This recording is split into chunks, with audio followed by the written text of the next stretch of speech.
I can't sleep because my lips are too smooth.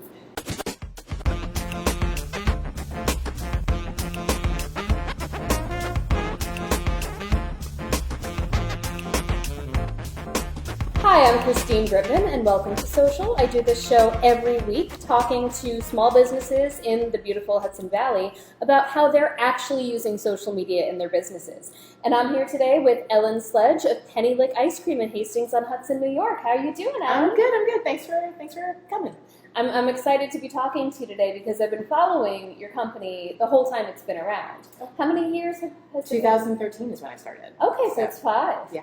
5 years this summer. And now it started as an ice cream cart, right? Yeah. In 2013, it was 1 push cart and 1 person. Yes. And in 2014, it was 4 push carts and some lovely part-time teenagers available to work on the weekends. Mm-hmm. And in 2015, we were able to save up. I mean, some of it was my funding, and everything else was just funded on the cost of an ice cream cone. That's a good little tagline there. Yeah.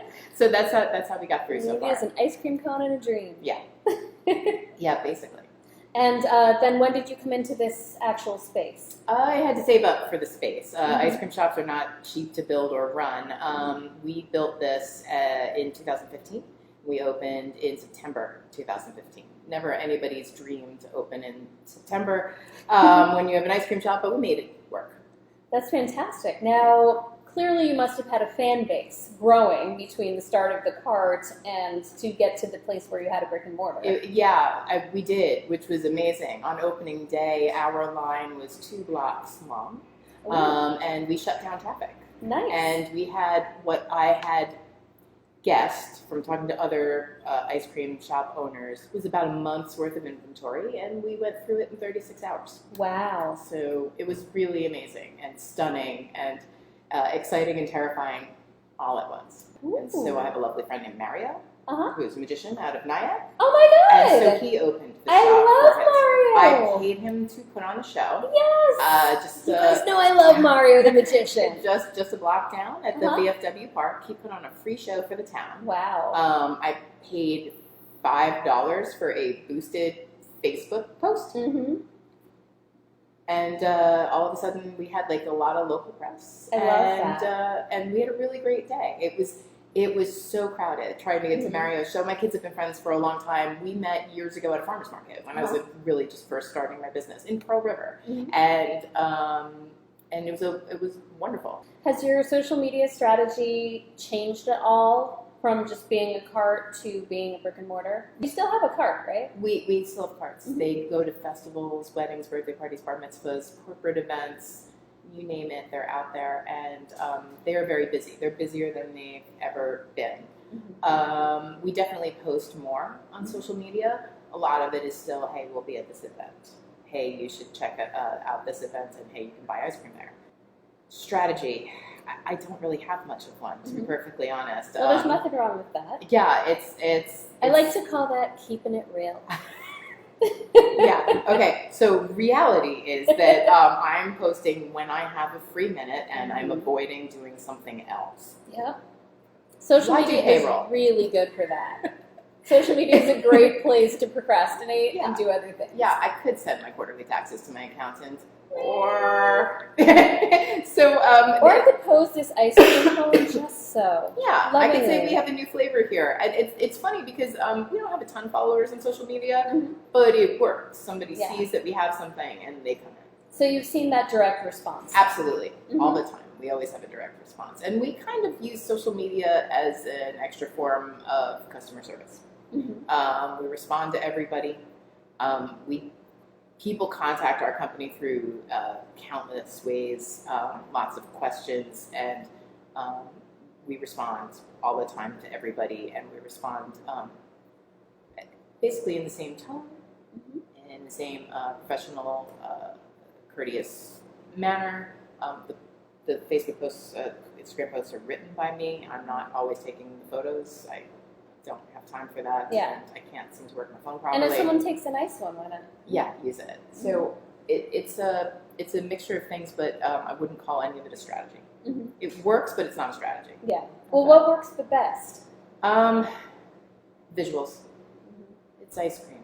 Yeah. People want to see ice cream. They don't want to see a paragraph talking about the ice cream. No. And I can talk about ice cream. I can go on and on and on. I'm like the world's most boring dinner party guest when it comes to the science of But a great butterfats. Dessert party guest. Right, but nobody wants to hear that. So they want to see a picture of what we have on the menu this week, and that's that. And it works. It does work. Great. So it's been largely to communicate what's here and get people in the door to actually have it. Yeah, and for that matter, we post a lot to tell people where we are at various events, and we build traction for more events that way. People see that we're at various events and say, oh, if you do events, are you available for this festival? Are you available for this corporate picnic? Now, do you pick them up that way? Do you ship elsewhere, or are you just local traffic? No, we're local. Our carts have gone as far as Albany, and they're in the city a lot, and Long Island and New Jersey, but we're local. Now, you're on Instagram and you're on Facebook. Yeah. How do you use them differently? I don't always post the same thing to both. A lot of the events and festivals that we are at, usually the creator of them, whether it's the 92nd Street Y or the Hudson River Museum, they've created an event page. We usually share that a couple days out. And then the day of, we say, hey, reminder, we're going to be here. These really cool things are happening. These other people are going to be here. You should join. Instagram is more, look at this, look at this, look at this, look at this, look at this, which is all the attention span I think most people have on Instagram. So yeah, I would say that we're a little more text heavy on Facebook than we are on Instagram, but I actually think that we post more on Instagram than we do on Facebook. Because again, it's food, it's visual. I'm a chef. I could spend days on end in kitchen arts and letters just looking at the pretty pictures in the books. It's visual for me. Okay, so it sounds like Facebook is really where you communicate information. Right. And Instagram is where you make people hungry.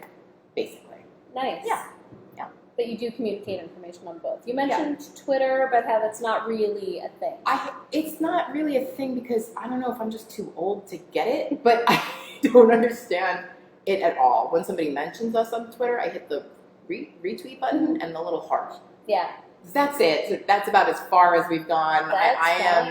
I am inept. I am really good at writing letters. I have really nice stationery. I am not a huge social media fan, which is why we have no social media strategy. You don't have to be good on every platform.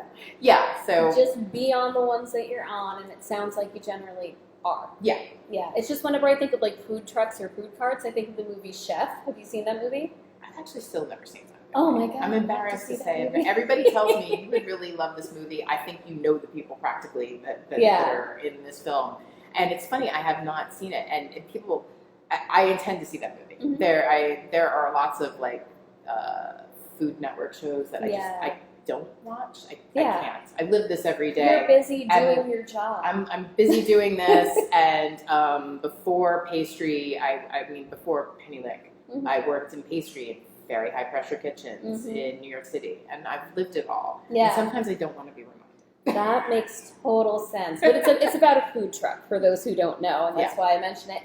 And at the time the movie was made, a big part of the movie is about the food truck's explosive growth happens because of Twitter. Okay. But the movie came out before Instagram was really a big thing. Yeah. So people will find us, they'll see our Instagram, Facebook, where we are, and they do works. come to that. It does work quite well. Yeah. Have you done any Instagram stories?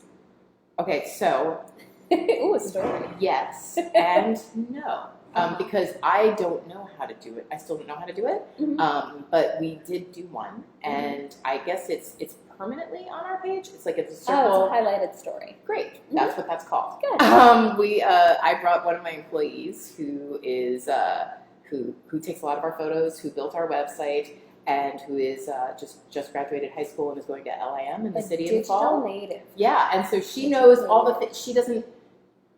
I'm like as technologically disappointing to her as her actual mom is. And so I invited her with us to the 92nd Street Y. It was our 5th year there as featured chocolate business. That's and she made this huge Instagram story and then put it up top and then said, hey, you should check it out. Nice. And I was like, okay, that looks nice. Let's do that more often. But I don't know how she After this interview, I will literally take 5 minutes and show you how to do an Instagram story. You're getting a freebie here because It's easy, and you do events. Yeah, I do events all the time. I was like, oh, we should do this more often. We're at an awful lot of events this summer. It would be fun to see.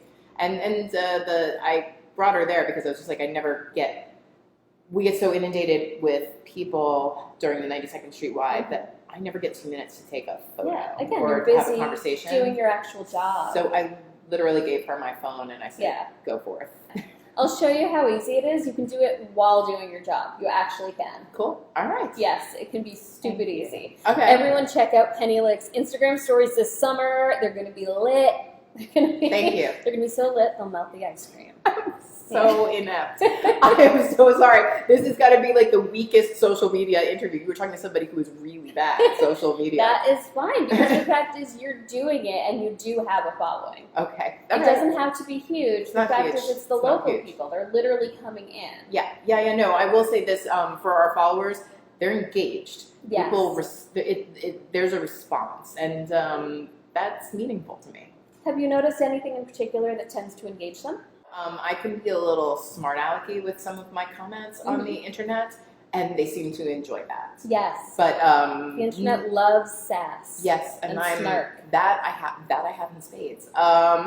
But no, not any one particular thing. I think that my tone is pretty conversational.